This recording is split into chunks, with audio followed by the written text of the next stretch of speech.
오늘 본문 말씀 같이 한 구절 한 목소리로 읽도록 하겠습니다. 히브리서 13장 5절에서 5절 하반절 내용 같이 읽도록 하겠습니다. 그가 친히 말씀하시기를 내가 결코 너희를 버리지 아니하고 너희를 떠나지 아니하리라 하셨느니라. 아멘. 우리 오늘 말씀 제목은 하나님이 침묵하실 때 우리는 어떻게 예배해야 하는가 제목을 가지고 여러분들과 말씀을 나누고자 합니다. 우리의 삶이, 우리의 인생이 잘 풀릴 때 우리가 먹을 것도 충분하고 또 우리의 가정도 평안하고 내 주변에 좋은 사람들도 많이 있고 또 건강하고 모든 일이 순조롭게 올 때 우리는 하나님을 예배하는 것이 그리 어렵지 않습니다. 하지만 우리의 삶이 늘 그렇게 좋을 수만은 없는 것이죠. 문제는 무엇입니까? 우리의 삶이 힘들어질 때, 길이 막히고 또 이해되지 않는 일들이 겹쳐질 때 우리는 하나님의 부재를 느끼게 됩니다. 그리고 질문하죠. 하나님, 지금 계십니까? 왜 아무 말씀도 안 하십니까? 라는 질문을 하게 됩니다. 이 모든 관계 속에서 한번 오늘 이 시간에는 관계를 한번 생각해 보기 원합니다. 사람과의 관계를 한번 보십시오. 아무리 가까운 친구라도 우리가 늘 연락이 잘 되고 항상 붙어 지낼 수는 없습니다. 때론 바쁘다 보면 어떤 일이 생깁니까? 연락이 뜸해지기도 하고 또 서로 말을 잘 나누지 못하는 그런 시간들이 생기기도 합니다. 그런데 여러분, 아이러니하게도요, 그런 시간이 지나고 나서 다시 만나게 되면 이 관계의 깊이가 드러나게 되죠. 겉으로는 멀어진 것 같지만 그 시간을 통해 관계가 더 단단해지기도 합니다. 반대로 그 시간을 견디지 못하게 되면 관계가 멀어지기도 한다는 것이죠. 결국 이 거리와 침묵은 이 관계에 대한 반응, 시험대가 된다라는 것입니다. 그리고 그 관계의 진짜 모습을 드러내는 시간이 된다라는 것이죠. 하나님과 관계도 마찬가지라고 생각됩니다. 우리는 늘 하나님이 가깝게 느껴지기를 원하지만 이 신앙은 그런 감정적인 경험만으로 유지되는 것이 아닌 것입니다. 미국의 이 기독교 작가인 필립 얀시는 저서인 내 안에 하나님은 없다에서 이런 말을 합니다. 모든 관계에 가까워지는 시기와 멀어지는 시기가 있듯이 하나님과의 관계도 마찬가지이다.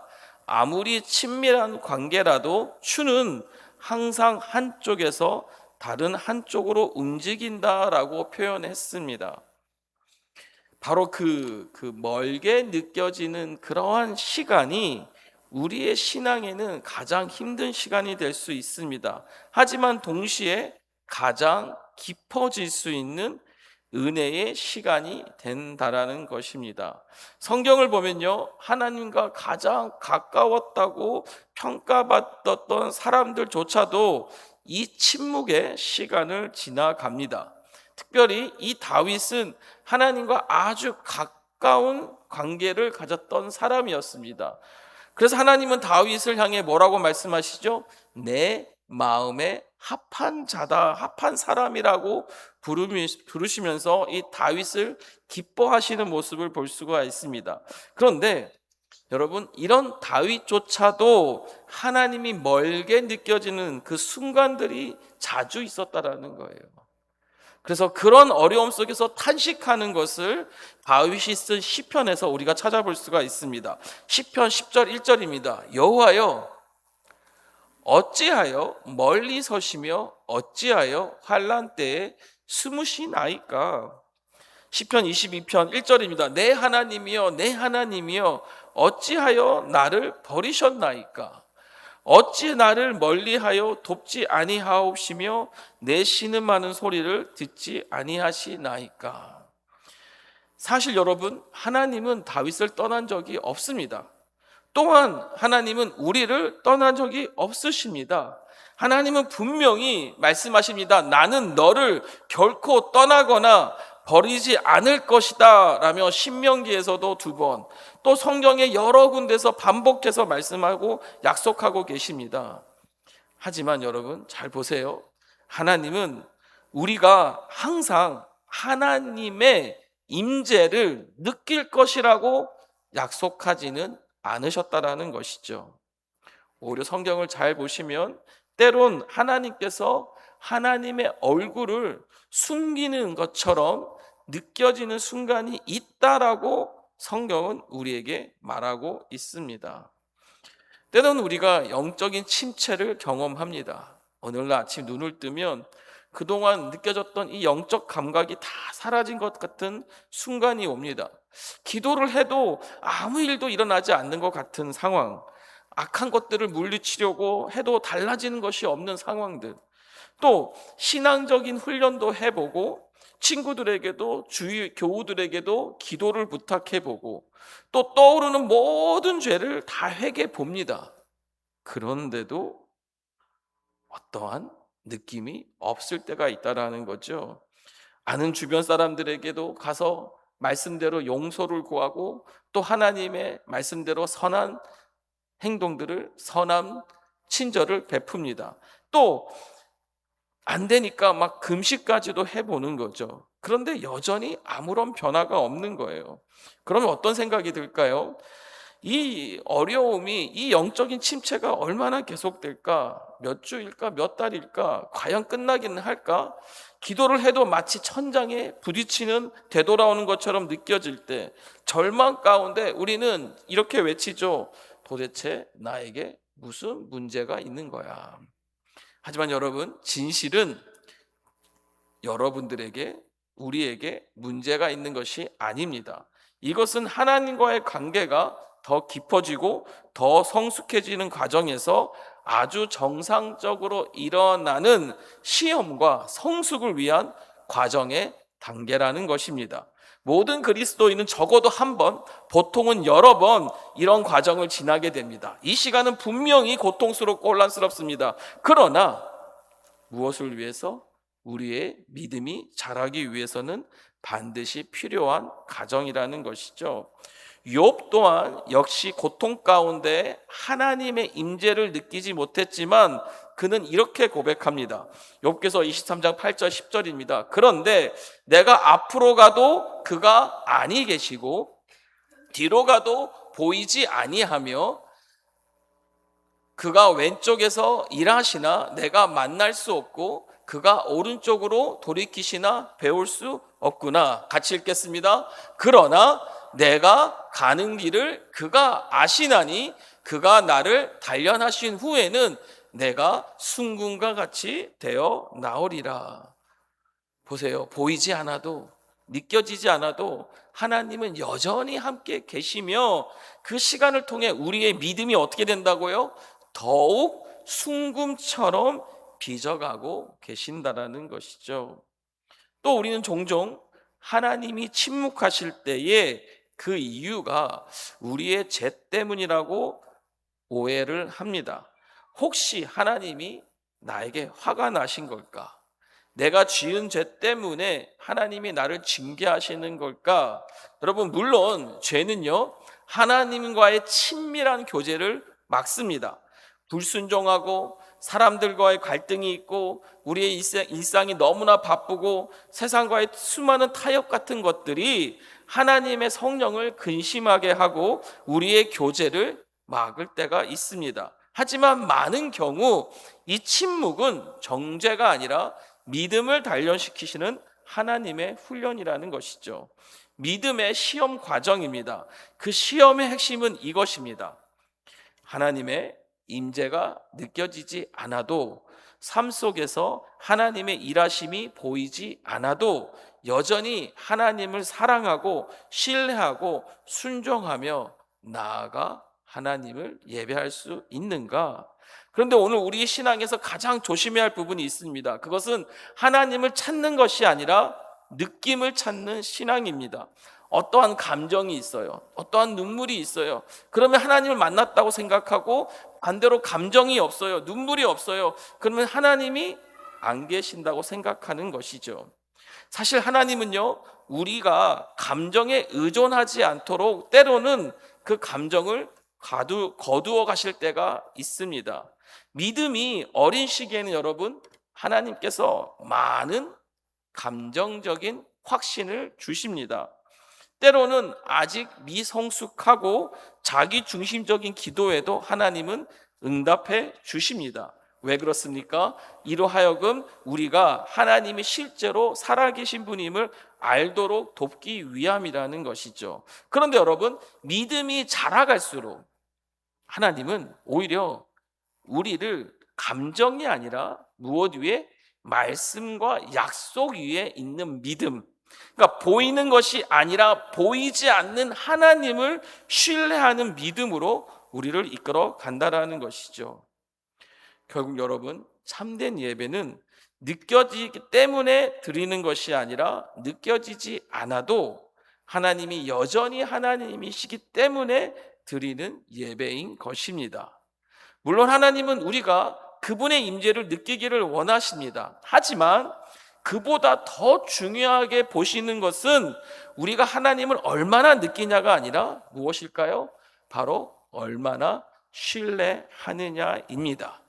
그래서 오늘 여러분들과 나눌 이 말씀은 때론 우리 삶의 일들이 이해되지 못하고 하나님이 침묵하고 계실 때 하나님을 어떻게 예배해야 할까라는 질문 앞에 몇 가지 말씀을 나눠보기 원합니다. 첫 번째입니다. 하나님께 당신의 감정을 있는 그대로 말씀드려야 합니다. 우리의 감정을 하나님 앞에 그대로 다 표현해야 된다는 것이죠. 하나님이 침묵하시는 것처럼 느껴질 때 우리는 우리의 감정을 숨기는 것이 아니라 어떻게 해요? 하나님 앞에 그대로 쏟아 부어야 된다는 것입니다. 무엇입니까? 진실함으로 하나님 앞에 나아가는 거죠. 내 마음을 숨기지 않는 겁니다. 내 안에 있는 혼란과 분노와 무엇까지도 두려움까지도 하나님 앞에 그대로 가져가는 것입니다. 욥은 이렇게 고백합니다. 욥기 7장 11절입니다. 그런즉 내가 내 입을 금하지 아니하고 내 영혼의 아픔 때문에 말하며 내 마음의 괴로움 때문에 무엇하리라? 불평하리다라고 표현하고 있어요. 여러분, 욥은 사람들 앞에 하나님을 불평하지 않았습니다. 사람들을 향하여 불평하지 않았습니다. 왜요? 그것이 하나님 보시기에 악하다는 걸 알았어요. 하지만 누구 앞에서는요? 하나님 앞에서는 그가 그에 갖고 있는 모든 감정을 쏟아 넣었다라는 것이죠. 욥은 또 이렇게 고백합니다. 욥기 29장 2절입니다. 나는 지난 세월과 하나님이 나를 보호하시던 때가 다시 뭐 하기를요? 오기를 원하노라. 그 마음을 하나님 앞에 내려놓는 거죠. 여러분, 우리가 원하는 거, 우리가 때론 하나님 앞에 우리가 무엇을 합니까? 너무나 예의를 차립니다. 여러분, 하나님 앞에서만큼은 우리가 예의 차릴 것이 아니라 우리의 모든 감정을, 우리의 모든 원함을, 때로는 기복적이기도 괜찮습니다. 때로는 우리가 봐도 참 이런 어리석은, 참 이런 미성숙한 기도도 하냐라고도 해도 괜찮습니다. 왜요? 우리 하나님은 우리의 아버지 하나님이시기 때문에 오히려 하나님 앞에 다 감정을 쏟는 거죠. 여러분, 이 말은요, 욥의 이런 고백은요, 신앙이 무너진 사람이 한 말이 아닙니다. 오히려 하나님은 실제로 만났던 사람이기 때문에 그 하나님 앞에 드리는 진짜 탄식의 기도라는 것입니다. 하나님은 우리의 모든 감정을 감당할 수 있는 분이십니다. 우리의 의심과 분노와 두려움과 슬픔과 혼란과 그리고 수많은 질문까지도 우리 하나님은 다 받아주실 수 있는 분입니다. 믿으십니까? 어찌 보면 여러분, 하나님 앞에서 절망을, 우리의 삶의 절망을 인정하는 것조차도 믿음의 표현이 될 수 있다는 것이에요. 다윗은 시편 116편 10절에 이렇게 고백합니다. 내가 크게 고통을 당하였도다 라고 말할 때도 나는 뭐 했다고요? 믿었도다 라고 표현해요. 무엇입니까? 나는 하나님을 믿는다라는 것입니다. 지금 내가 완전히 무너졌지만 나는 하나님을 믿는다라는 거예요. 이 말은 그의 진실하고 솔직한 믿음이 담겨 있습니다. 첫 번째 뭡니까?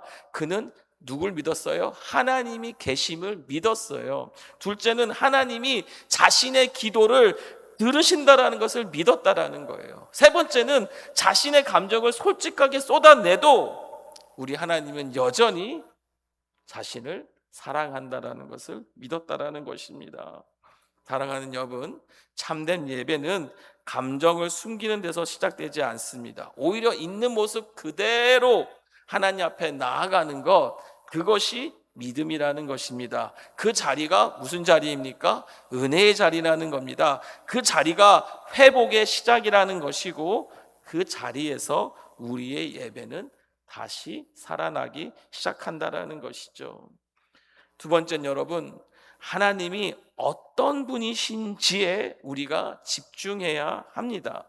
상황이 어떠하든 감정이 어떠하든 우리는 변하지 않는 하나님, 누구요? 변하지 않는 이 신실하신 하나님을 붙들어야 한다는 것입니다. 신앙은 결국 무엇이 보이느냐가 아니라 하나님이 어떤 분이시냐를 붙드는 자리에서 시작하는 것입니다. 우리는 끊임없이 하나님에 대한 변하지 않는 진리를 우리 마음에, 우리 생각 속에, 우리 기도 속에 다시 새겨야 하는 것입니다. 하나님은 우리의 감정처럼 흔들리는 분이 아니라 언제나 동일하게 변함없으신 분이시라는 것이죠. 믿으십니까? 하나님은 선하신 분이세요. 하나님은 우리를 사랑하시는 분이세요. 지금도 나와 여러분, 우리와 함께 계시기를 원하세요. 아니요, 우리와 함께 계십니다. 그리고 내가 겪고 있는 모든 것을 하나님은 다 알고 계십니다. 그리고 하나님은 나를 깊이 돌보시고 내 삶을 향한 선한 계획을 가지고 계시는 분이시라는 이 진리를 우리는 붙들어야 된다는 것이죠. 여러분, 믿음은 상황을 해석하는 기술이 아닙니다. 믿음은 하나님이 하신 말씀을 붙드는 신뢰입니다. 욥은요, 그 삶이 완전히 무너지고 하나님이 침묵하시는 것처럼 느껴질 때에도 그는 그의 고백, 욥기서에 보면 그는 그런 상황 속에서도 하나님을 찬양할 이유들을 붙들었습니다. 그의 고백입니다. 하나님은 선하시며 사랑이 많은 하나님이시다. 하나님은 전능하시다. 하나님은 내 삶의 모든 구체적인 부분까지 다 아신다. 또 하나님은 모든 것을 다스리고 계신다. 하나님은 내 삶에 대한 계획을 가지고 계신다. 그리고 또 욥은 고백합니다. 하나님은 나를 구원하실 것이다. 여러분 믿으시나요? 상황은 여러분 계속 변합니다. 감정은 늘 흔들립니다. 그러나 하나님은 변하지 않으십니다. 그래서 우리의 예배는요, 변하고 흔들리는 것이 위에 세워지는 것이 아니라 바로 이 하나님의 변하지 않으시는 신실하심 위에 세워지는 것입니다. 보이지 않아도 선하신 하나님, 느껴지지 않아도 여전히 함께 하시는 하나님을 붙드는 것, 그것이 바로 고난 속에서도 드려지는 거룩한 예배라는 것입니다. 세 번째, 하나님의 약속을 끝까지 신뢰해야 합니다. 우리가 영적으로 메마른 시간을 지날 때 우리는 다시금 감정이 아니라 하나님의 약속을 인내함으로 붙들어야 합니다. 그리고 그 시간이 단순한 공백이 아니라 하나님께서 우리를 더 깊은 성숙으로, 성장으로 이끌어 가시는 과정임을 깨달아야 합니다. 하나님을 기쁘시게 하는 것은 우리의 감정이 아니라 믿음입니다. 우리의 믿음이 가장 크게 흔들리면서도 동시에 가장 깊어지는 순간이 언제일까요? 바로 우리의 삶이, 상황이 무너져 내릴 것 같고 마치 하나님은 어디에도 계시지 않는 것처럼 느껴질 때라는 것입니다. 보세요, 욥에게도 이런 시간이 있었습니다. 우리가 잘 알다시피 욥은 언제요? 단 하루 만에 모든 것을 잃었습니다. 그는 가족을 잃었고 재산을 잃었고 더 나아가 건강까지도 잃었습니다. 그러나 그보다 더 견디기 힘든 현실은 욥에게 무엇이었냐? 하나님께서 그 과정 가운데 아무 말씀도 하지 않는 것이에요. 말씀 욥기서를 잘 보면 여러분 놀랍게도 37장 동안 하나님은 욥에게 침묵하셨습니다. 그런데 여러분, 그 침묵이 하나님이 안 계셨던 것인가요? 하나님의 부재였습니까? 아니라는 거죠. 보이지 않아도 하나님은 일하고 계셨고, 보이지 않아도 하나님은 욥을 지키시고 보호하고 계셨고, 그가 느끼지 않아도 여전히 욥과 함께 계셨다라는 것입니다. 여러분, 믿음이란 하나님이 말씀하실 때만 붙드는 것이 아니라 하나님이 침묵하실 때에도 하나님을 놓지 않는 것이 믿음인 것입니다. 우리 삶에서 무슨 일이 일어나고 있는지 이해할 수가 없고 마치 하나님마저 침묵하실 때 우리는 어떻게 할까요? 아무런 응답도 없는 위기 속에서 어떻게 하나님과의 관계를 계속해서 이어갈 수 있을까요? 눈물로 앞이 보이지 않을 때 어떻게 우리는 예수님을 바라볼 수 있을까요? 그때 우리는 욥이 했던 것처럼 해야 합니다. 그는 모든 것을 잃은 그 자리에서 땅에 엎드려 예배하면서 이렇게 고백합니다. 욥기서 1장 21절입니다. 이르되 내가 모태에서 알몸으로 나왔사온즉 또한 알몸이 그리로 돌아가 올지라. 같이 읽겠습니다. 주신 이도 여호와시요 거두신 이도 여호와시오니 여호와의 이름이 찬송을 받을지니이다. 할렐루야. 여러분, 이 고백은 상황을 해석해서 이해해서 나온 말이 아닙니다. 상황이 해결돼서 나온 찬양도 아닙니다. 이해되지 않는 자리에서 드려지는 믿음의 고백이라는 것이죠. 그래서 여러분, 어려움이 온다고 해서 어려워할 필요가 있을까요? 상황은 하나님의 성품을, 하나님 되심을 바꿀 수 없습니다. 하나님의 은혜는 상황이 어떻든 상관없이 여전히 우리의 삶 가운데 역사하고 있고, 우리가 비록 느껴지지 않는다 할지라도 하나님은 여전히 누구에게요? 우리에게 함께 계신다라는 사실이죠. 욥은 아무것도 확실하게 보이지 않는 이 상황 속에서도 하나님의 말씀을 붙들었습니다. 보십시오. 욥기서 23장 12절입니다. 내가 그의 입술의 명령을 어기지 아니하고 무엇보다 정한 음식보다 그의 입의 말씀을 어떻게 여겼다고요? 귀히 여겼다라고 표현하고 있습니다. 무엇입니까? 그분의 하나님의 말씀을 내 일용할 양식보다 더 소중히 여겼다라는 것이죠.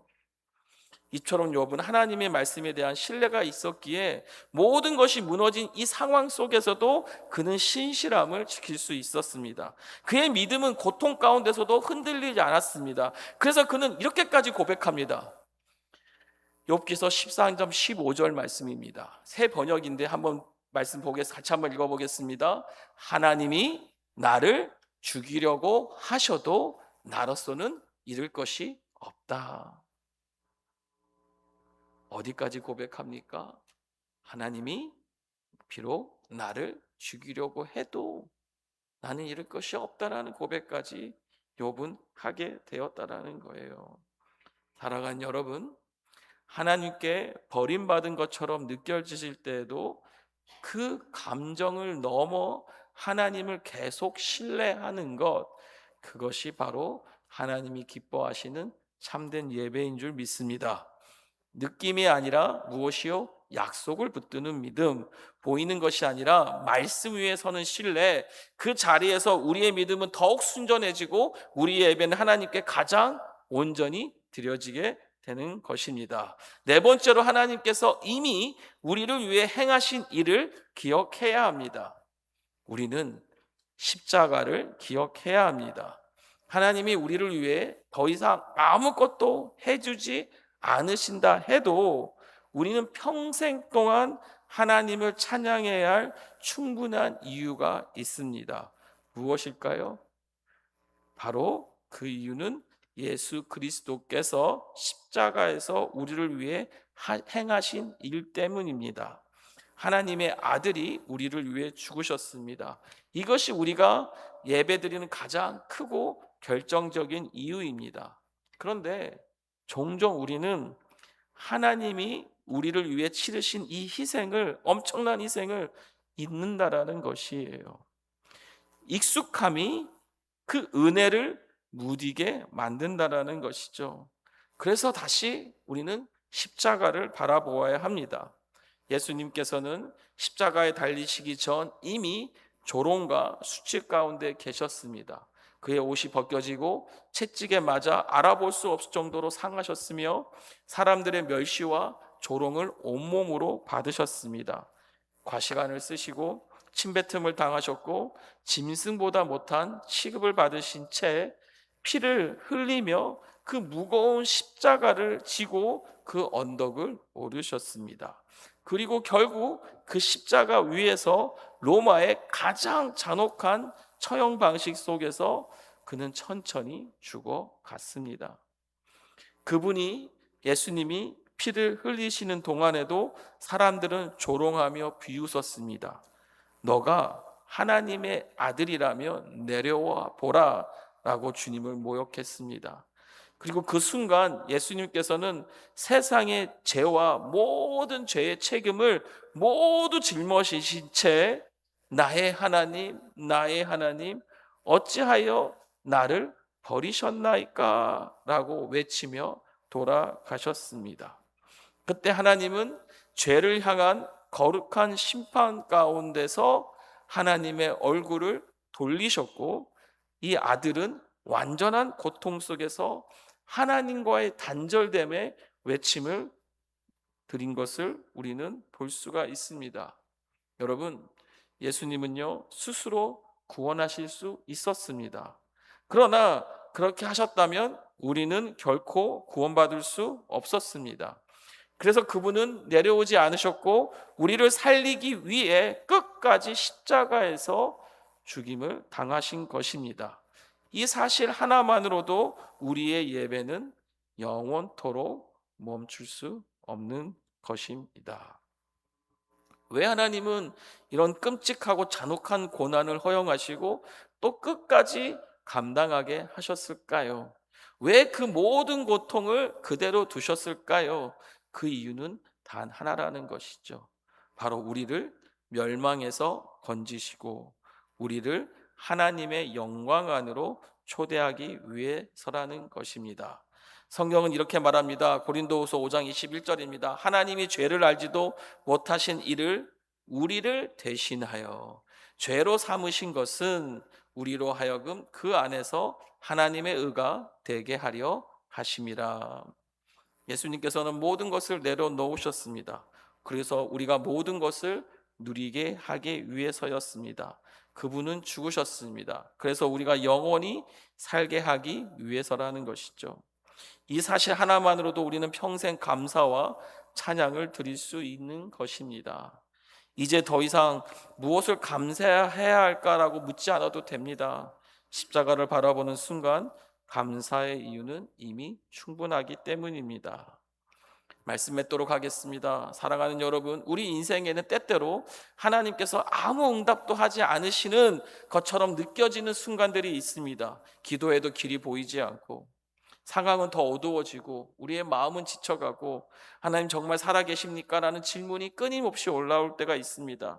그런데 그런 시간 속에서도 변하지 않는 사실이 있는 것입니다. 우리 하나님은 여전히 계시고 여전히 우리를 보고 계시며 여전히 우리를 포기하지 않는다라는 것입니다. 그리고 그 침묵의 시간조차 우리의 믿음을 성숙하게 하시는 하나님의 주권 안에 있다라는 사실입니다.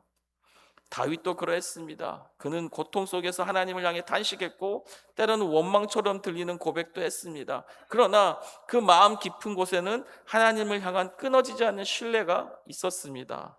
욥 또한 이해할 수 없는 고난 앞에서 하나님께 질문하고 토로했지만 결국 그 모든 자리에서 하나님을 놓지 않았습니다. 이들의 삶은 고통이 믿음을 무너뜨린 것이 아니라 오히려 고통이 믿음이 더 깊어지는 통로가 되었음을 보여주고 있습니다. 우리도 우리 삶의 무게 앞에 서면 하나님을 예배하기가 결코 쉽지 않습니다. 마음이 무너지고 상황이 막막할 때 예배는 의지로만 드려지는 것이 아닙니다. 바로 그 자리에서 우리는 다시 십자가를 바라봐야 합니다. 우리를 위해 고난당하고 죽기까지 사랑하신 예수님을 기억할 때 우린 다시 은혜 앞에 서게 되는 것입니다. 여러분, 하나님은 우리의 상황을 모르시는 분이 아닙니다. 우리의 눈물과 분노와 탄식을 이미 아시는 분이십니다. 그리고 그 모든 감정을 품어주시는 분이시라는 것입니다. 사람은 이해하지 못해도 하나님은 완전히 아시고 끝까지 책임지시는 분이십니다. 그러기에 무엇보다 하나님은 내가 너를 버리지 아니하고 떠나지 아니하리라는 약속을 결코 철회하지 않으시는 하나님이신 것입니다. 하나님이 침묵하시는 것처럼 느껴지는 시간은 끝이 아니라 믿음이 가장 깊은 자리로 들어가는 시작입니다. 더 이상 이해되는 하나님을 붙드는 신앙이 아니라 약속하시는 하나님을 붙드는 신앙으로 우리를 이끌어 가시는 하나님의 허락된 시간이라는 것이죠. 그래서 오늘 우리의 고백은 단순히 이렇게 고백하기를 원합니다. 주님, 이해되지 않아도 주님을 예배합니다. 보이지 않아도 우리 주님이 선하신 줄 믿습니다. 느껴지지 않아도 우리 주님이 함께 하심을 믿습니다. 그래서 오늘도 주님 앞에 예배 드립니다. 그리고 그 예배 중심에는 십자가가 있습니다. 우리를 끝까지 사랑하시는 그 사랑 때문에 우리는 오늘도 흔들리지 않고 끝까지 주님을 예배할 수 있기를 주님의 이름으로 축복합니다.